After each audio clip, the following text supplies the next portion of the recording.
CFM, en Tarn-et-Garonne, le MAG. Madame, monsieur, bonjour. Rémi Taureau est là avec vous pour la prochaine demi-heure.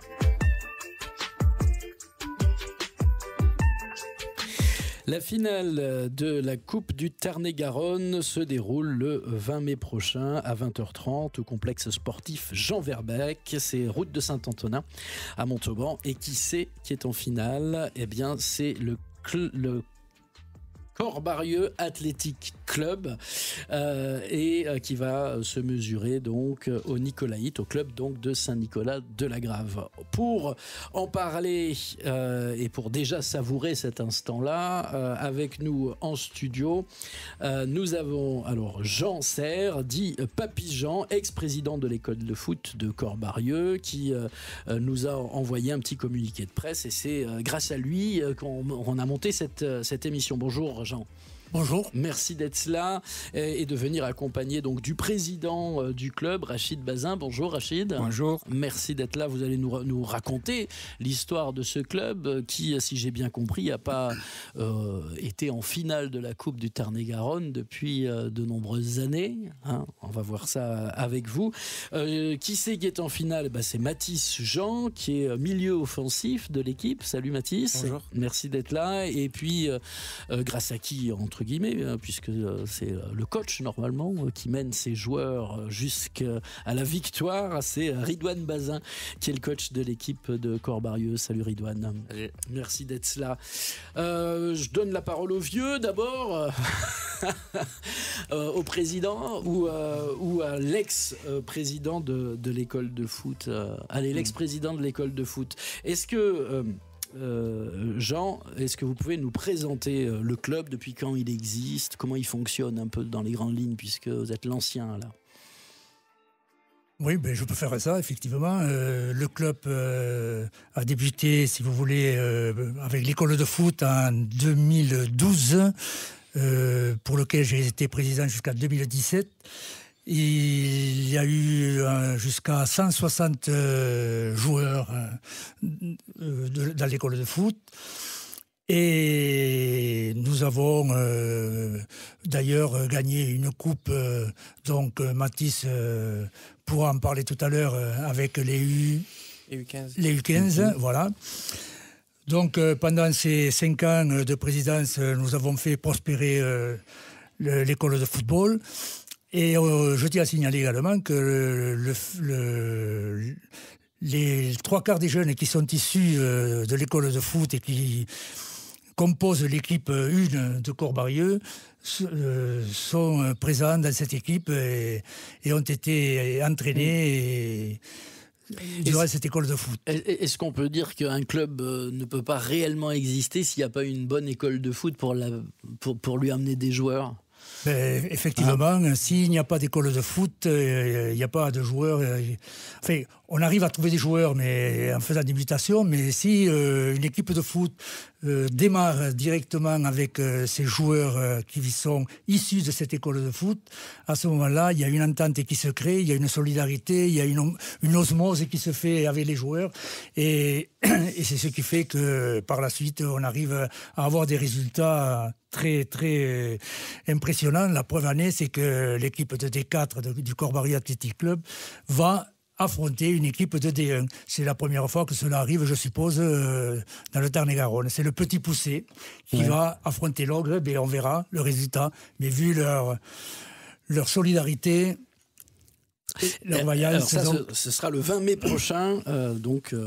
Oui, alors pour les néophytes, là, comment ça se fait que c'est des clubs de divisions différentes qui se rencontrent? On peut peut-être donner la parole à Ridouane. Du coup, la Coupe Tarn-et-Garonne, c'est la plus grosse compétition départementale. Donc ça réunit toutes les équipes de tout niveau. Mais c'est que les équipes 1, on va dire. Donc les premières équipes. Donc la Nicolette sont en D1, nous en D4. Donc il y a eu toutes les étapes à passer. Donc on a affronté des équipes de tout niveau, surtout D1, D2. On a gagné tout le monde, soit dans les 90 minutes, soit au tir au but, pour se retrouver maintenant en finale. D'accord. Et pareil, eux de leur côté, ils ont affronté des équipes plus faibles, du coup des D4, des D3, des D2 ou des D1. Ils les ont tous battus pour être là aussi. Donc, Comment c'était? Il y avait des poules, des choses comme ça? non, c'est tirage au sort. Ouais. Donc chaque match est tiré au sort. Et ensuite, le gagnant passe au tour suivant. C'est élimination directe. Bon.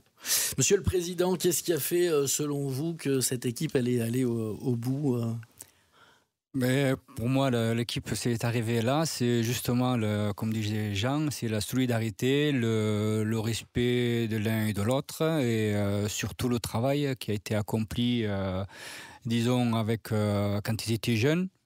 Donc le plus dur, c'était de les réunir tous, parce qu'en fait, ils étaient tous partis, tous ces joueurs, ils avaient quitté le foot. La plupart, ils arrivaient carrément à arrêter. Donc le plus dur, c'était de les réunir, et c'est ce que j'ai fait, et en créant ce nouveau club, en créant le CAC, et en leur disant que voilà, qu'il y avait quelque chose à Corbarieux. Et comme je pense que le club et le village leur tenaient à cœur, ils sont tous revenus. Ouais, parce que ça me fait vraiment plaisir. C'est difficile de garder des jeunes, parce que généralement on part faire ses études peut-être à Toulouse ou ailleurs, et puis du coup on est loin du village, quoi. Mais ils sont là quand même aux entraînements, ils reviennent de Toulouse pour faire les entraînements, et voilà, ils sont présents, et c'est vraiment un plaisir, et je ne regrette pas d'avoir fait ça, et j'espère qu'ils vont rester avec nous et qu'on arrivera à les garder jusqu'à la fin. De toute façon, on va tout faire pour. On va faire connaissance avec un des joueurs qui est...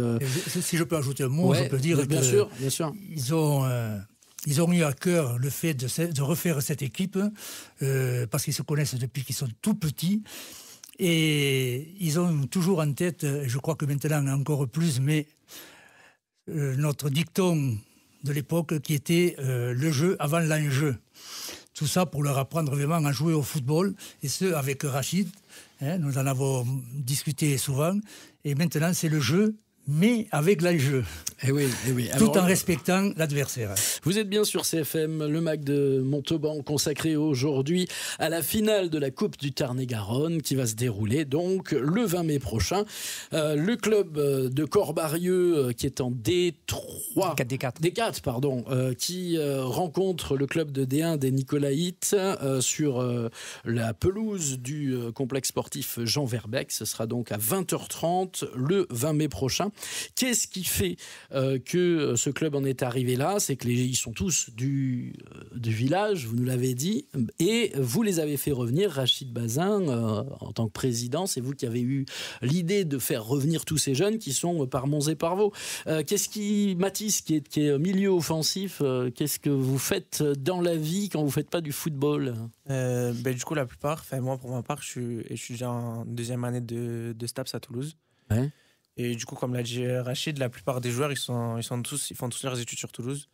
Du coup, en fait, le plus compliqué, c'était d'arriver à réunir tout le monde et qu'il y ait le plus de monde possible à tous les entraînements. Comment vous vous en sortez, vous? Comment vous faites pour être là aux entraînements? En fait, on fait du covoiturage, tout simplement. On est 3-4 sur Toulouse. Et du coup, on s'organise et on part à 3-4 et on divise les frais par 3, par 4 ou suivant combien on est dans la voiture. Les entraînements, c'est tous les combien? On a 2 entraînements par semaine, le mercredi soir et le vendredi soir. Et c'est suffisant? Est-ce que vous avez mis quelques entraînements supplémentaires là, puisqu'il y a la finale qui arrive? Non, on n'en a pas rajouté. Ça va, on n'en ressent pas forcément le besoin. Ouais. Et sinon, oui, après pour jouer en D4, 2 entraînements semaine, ça suffit largement. Ouais, mais pour jouer contre une équipe de D1. Après, vous savez, la plupart des équipes de D1 s'entraînent aussi 2 fois par semaine, donc je vois pas pourquoi on changerait nous notre système. Est-ce que vous avez eu l'impression de survoler ce championnat ou La D4, oui. Parce que du coup, on n'est que des jeunes et on joue contre des personnes qui... Contre des vieux? Ouais, on peut dire ça. Ils sont plus âgés. On peut dire ça. Contre des personnes plus âgées et du coup, ils ont plus... Enfin, c'est pas méchant, mais ils ont plus de mal du coup pour courir que certains jeunes que nous, on peut avoir. Ouais, puis tiennent moins la distance. Ouais, voilà, c'est ça. C'est ça la force de l'équipe, Ridouane? La jeunesse? Ouais, c'est une des grosses forces. Surtout pour le championnat et même pour la coupe. Parce qu'ils ont beaucoup d'énergie à revendre. Et comme on disait tout à l'heure, ils sont là depuis qu'ils ont 6 ans au club. Ils ont fait toutes leurs catégories ensemble. Donc, il faut souligner aussi le travail de ceux qui étaient là avant. Donc, ils se reconnaîtront s'ils écoutent. Donc, merci, franchement, merci à eux. Ils ont fait un super travail. Ils doivent en être fiers aujourd'hui parce que leurs petits sont en finale. Et ils ont fait une saison magnifique en championnat aussi. Et ouais, la solidarité qu'ils ont, vu qu'ils se connaissent tous, c'est limite comme des frères. Donc ça aide beaucoup pour tenir les résultats et avoir le mental dans les gros matchs. Ouais, une équipe soudée, c'est la base quand même, hein, c'est ça. J'imagine. Vous, en tant que coach, Ridwan, vous n'avez pas eu envie de leur imposer un troisième entraînement dans la semaine, avant le match du 20, là, par exemple? Alors, que je vous explique. Donc moi, il faut savoir que je suis joueur aussi. Ouais. Donc je joue dans un club de D1. Et donc pendant toute la saison, je connaissais les équipes de D1, je savais qui allait être compliqué à affronter. Et donc ça s'est avéré juste parce que toutes les équipes les plus dures, on les a affrontées, on a réussi à passer en travaillant bien. Et la Nicolette, c'est une des meilleures équipes du championnat D1. La preuve, ils sont premiers, ils sont en finale, ils sont vraiment au top cette saison. Et quand on a passé en fait la demi-finale, ils ont joué juste avant nous. Donc on les a vus se qualifier. Et on est arrivé derrière avec une motivation supplémentaire pour se dire si on gagne, c'est la finale, c'est contre eux, c'est la meilleure équipe. Donc ça nous a encore plus motivés. Et une fois qu'on a réussi à se qualifier, on n'a pas rajouté d'entraînement, mais intensifié les entraînements. Donc on est resté à 2 par semaine en essayant du coup de mettre plus de rythme, plus d'impact pour justement travailler et se mettre vraiment au niveau de ce match-là. Qu'est-ce qui vous motive, vous les joueurs, Mathis? C'est tout simplement que, en fait, on se connaît tous, comme tout le monde l'a dit. Et du coup, on a tous représenté le club étant jeunes. Et du coup, pour nous, c'est important de continuer à le représenter à travers du coup l'équipe senior que Rachid il a pu créer. Et du coup, comme il a dit, on est tous solidaires. Et Ridwan, il a raison en disant que pour nous, on est tous comme des frères, quoi. Et du coup, c'est ça qui nous aide, à gagner des matchs. En parlant de frères et de famille, vous avez des petits frères, des cousins qui sont dans les plus petits à l'école de foot de Corbarieux? Non, moi j'ai un grand frère en fait, et justement, par exemple, il joue avec nous.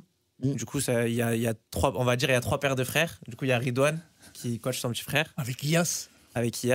Et il y a mon frère, du coup, Alexandre, qui joue aussi avec moi. Et il y a 2 autres frères qui sont les 2 enfants du coach adjoint, du coup, qui est avec Ridwan, Franck Lacoste. Donc, ils sont Adam et Kenzo. Ça veut dire que sur 16 joueurs qui seront là à la finale, il y en a déjà 6 qui sont avec qui, du coup, il y a 3 paires de frères, quoi. Ouais. Et après, tous les autres, c'est que la plupart, c'est que des joueurs avec qui on a joué étant jeune. Du coup, pour nous, c'est comme des frères aussi. Papy Jean? Oui, on peut ajouter que l'équipe est formée essentiellement déjà de 10 anciens de l'école de foot. Hein, sur l'équipe. Hein. Le MAG de CFM Montauban consacré aujourd'hui à la finale de la Coupe du Tarn-et-Garonne. Ce sera le 20 mai à 20h30 et sur la pelouse du stade Jean Verbeek, il y aura le CAC de Corbarieux qui évolue en D4 face au Nicolaït qui évolue en D1. Alors moi j'y connais pas grand chose en foot, mais tout à l'heure Ridwan Bazin m'a dit qu'ils étaient premiers de leur... C'est ça, ils sont premiers de D1. Ouais. Et ils ont l'occasion ce week-end de valider leur montée en R3. D'accord. Donc ils ont leurs 2 plus gros matchs de la saison qui arrivent ce week-end et le week-end prochain. Et Corbarieux, D4, où dans le classement? Nous, pareil, la montée est assurée en D3. On a fini... ça fait déjà 3 semaines qu'on sait qu'on est champion. Donc ouais, on a fini premier tranquillement. D'accord. Bon, et là, donc c'est... Les premiers dans les 2 phases. Ouais. Et donc là, il va falloir concrétiser tout ça par la victoire le 20 mai à 20h30. On disait tout à l'heure que voilà, ce qui faisait l'équipe, c'est presque la famille, quoi. Hein, c'est le groupe, ces jeunes qui sont là depuis l'enfance à l'école de foot de Corbarieux. Elle fonctionne comment aujourd'hui, cette école de foot? Vous avez été le président pendant longtemps, Papy Jean, c'est pour ça que je me tourne vers vous, puis on va donner aussi la parole évidemment à Rachid Bassin qui est le président. Oui, mais cette école de foot, elle a repris. Combien il y a de jeunes? Je crois que le président Rachid pourra vous donner tous les renseignements nécessaires à ce niveau. Moi, elle est repartie comme il faut, je pense. Hein. Rachid? Donc oui, elle est repartie comme il faut, presque, on va dire qu'elle est repartie comme il faut. Bon, on n'a pas toutes les catégories parce que voilà, il y a eu quelques petits soucis juste avant que je reprenne l'affaire. Donc il y a beaucoup de jeunes qui sont partis parce que justement il y avait des, enfin bon, on va pas tout. Ça c'est la vie des clubs de temps en temps. Voilà, ça c'est la vie des clubs, la vie des associations, c'est un peu compliqué. Ouais. Et là, c'est reparti avec. On a une équipe U13, on a des équipes U7, U6, U9, et on a une équipe U17. Et la saison prochaine, nous espérons avoir du monde pour pouvoir faire une équipe U15, normalement, qui est actée, une équipe U17, une équipe U13, une équipe U11. Donc, je pense qu'on va ça va repartir. Vu comment ça commence à arriver, donc ça va repartir comme avant. Donc il y aura une équipe dans chaque catégorie et essayer de faire comme avant, essayer de créer un lien entre ces gamins-là pour qu'ils soient comme des frères, voilà, et que ça continue. Au niveau de l'équipement, vous avez quoi un terrain, deux terrains Donc on a 2 terrains en herbe, foot à 11, et on a un petit terrain synthétique, foot à 8, donc, qui sont très bien entretenus par la mairie de Corbarieux. Des bons vestiaires, un bon clubhouse. Oui, tout ça a été fait, oui. Oui, tout ça, on a tout ça. Donc le clubhouse, les jeunes peuvent dire parce qu'ils l'utilisent tout le temps. Ouais. Donc, non, c'est. Ils arrivent à l'investir assez souvent, le clubhouse. C'est vrai, c'est des moments importants. Oui, mais ça leur permet de refaire le monde un peu. On y était encore hier soir. Je me disais aussi. D'accord. Non, mais ça leur permet, après les matchs ou après les entraînements, de pouvoir en discuter et d'aller de l'avant, donc, dans ce sens-là. C'est ça, ça nous permet de parler des matchs, à la fin des matchs. Et juste, je voudrais préciser quelque chose par rapport à ce qu'a dit Rachid. C'est qu'en fait, le club, il vient juste d'être créé cette année. Du coup, ils l'ont pas dit. Et du coup, c'est un nouveau club. Et du coup, c'est pour ça qu'aussi, qu'au début, ça a été compliqué d'arriver à retrouver une catégorie par chaque une équipe par chaque catégorie. Vous arrivez à recréer le club et dans l'année vous finissez en finale de la Coupe du Tarn-et-Garonne. C'est joli, oui, effectivement. Donc d'après ce que j'ai entendu, c'est de jamais arriver dans le Tarn-et-Garonne une D4 en finale de Coupe Tarn-et-Garonne. Donc voilà, donc on est en train de créer une histoire dans le Tarn-et-Garonne. On écrit l'histoire. Du monde qui vient vous voir sur les bords du terrain. Ouais, tous les week-ends, franchement, on a pas mal de monde. Il y a de la famille d'un peu tout le monde qui vient. Et surtout, vu depuis, pas forcément au tout début de la saison, mais depuis le milieu de la saison, il y a beaucoup de monde des autres équipes qui viennent nous voir jouer. Parce qu'ils se disent que pour eux, c'est pas normal qu'une équipe de D4 elle arrive à faire tout ça. Du coup, ils sont curieux, du coup, ils viennent nous voir jouer. La curiosité l'emporte. Bon, c'est cool. Comment ça va se passer le 20 mai à 20h30 la journée type du côté du coach, je me tourne là, Ridouane, comment ça va se passer cette journée-là, avant le match là? Allez, alors, rétro-planning. Je dis pas tous les secrets non plus. Non, mais sérieusement, on va essayer de se réunir tous plutôt dans la journée. Donc le groupe qui sera convoqué ce jour-là pour la finale. Histoire qu'on se mette vraiment tous ensemble dans le même état d'esprit, manger ensemble le midi, après rester ensemble, boire un coup, jouer un petit peu. Ensuite, on partira tous ensemble voir Il y a une finale qui se joue juste avant nous, en fait. Donc, essayer de voir un petit peu cette finale-là, puis se mettre dans le match, dans les vestiaires, échauffement, etc. D'accord. Voilà. Et puis remporter. Ça sera remporter la victoire. Donc, combien il y a de joueurs en tout dans l'équipe, puisqu'il y en a qui vont être sélectionnés, d'autres pas. Combien il faut de joueurs pour arriver à en mettre 11 sur le terrain? En fait, donc nous cette année en senior, en début de saison, il y a eu beaucoup de signatures, on va dire. Il y a eu une 40aine de joueurs, je crois, à peu près. Donc ce qui a été vu avec le bureau, c'était de faire 2 équipes seniors. Donc il y a l'équipe 1 et l'équipe 2. Donc, ce qui fait que là, maintenant, il y a quelques joueurs qui sont partis. Donc maintenant, on est une 30aine, je dirais. D'accord. Bon, y a de quoi ça fait un effectif de 30 pour 2 équipes. Donc, et le jour de la finale, ça sera 16 joueurs sur l'équipe 1. Donc, 16 joueurs sur une 30aine. Bon. Ok, ben on va vous souhaiter tout le bonheur du monde sur cette finale. Merci. Et puis longue vie du coup à ce tout jeune club de Corps-Barrieux, monsieur le Président. Merci, j'espère que j'espère que les jeunes ils vont se donner à fond et que cette coupe qu'on puisse la ramener à la maison. Donc on leur a réservé quand même une petite fête après, j'espère que c'est normal. Voilà. Bah ouais. Donc écoutez, je souhaite par contre, il faut pas souligner que voilà, juste je vais revenir sur le match qui se joue juste avant nous, c'est la coupe Jougla qui oppose Montbeton la Cour à Aucamville. Qui ont été finalistes l'année dernière en Coupe Tarn-et-Garonne. Voilà. Donc voilà, je souhaite bonne chance à toutes ces équipes et que le meilleur gagne. Ça marche. Voilà, Allez. ce qu'on peut dire pour finir, si vous voulez, pour terminer, c'est que quoi qu'il en soit, quoi qu'il arrive, quel que soit le résultat, je pense qu'ils ont rempli leur contrat et on ne peut que les féliciter et dire qu'on est fiers d'eux. Bah ouais, bravo à eux. Bravo les gars. Et juste avant de vous laisser partir et de clôturer cette émission, dans les stars du foot, c'est qui vos modèles, Ridwan? Moi, ça a été Cristiano Ronaldo depuis toujours. D'accord. Et Mathis? Et moi, le classique aussi, pareil, mais moi, c'est Messi. Ok. Et Rachid? À moi-même. Ah bah ouais, ça c'est bon. Et Jean Serre? Ouais, moi, j'opterais un peu pour Messi aussi. D'accord. Ça a été un grand joueur. Et on aura une pensée aussi peut-être pour le grand Maradona. Allez, ça marche. Merci, bravo à l'équipe 1 du Corps-Barrieux Athletic Club pour déjà cette finale qu'il vous offre le 20 mai à 20h30 au stade Jean Verbeek en face des Nicolaïtes. Et puis on va envoyer aussi tous nos vœux de bonheur au club de Saint-Nicolas-de-la-Grave qui évolue en Tout à fait. passage, hein, évidemment. Merci les gars, au plaisir. Merci à vous. Merci.